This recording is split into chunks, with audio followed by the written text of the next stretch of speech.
बोला मारा। अरे ई बा 500 राजकुमार और पांडे के तरफ से सही बपाले जी खातिर रहेला बहरी हो रहेला बहरी संगल के गबनवा रहेला बहरी संगल के गबनवा रहेला बहरी।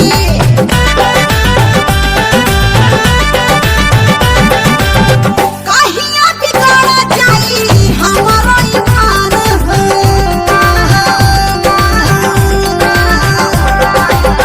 जाके छोटा चोर लागब सगारो दीवान हो। कहिया बिगड़ जाई हमारो ईमान हो जाके छोटा चोर लागब सगारो दीवान हो। फिर तो हरदम खोल के रखब घर का दरवाजा राजा घर राजा करे जा घर राजा देवरो मारल चाहे आई रे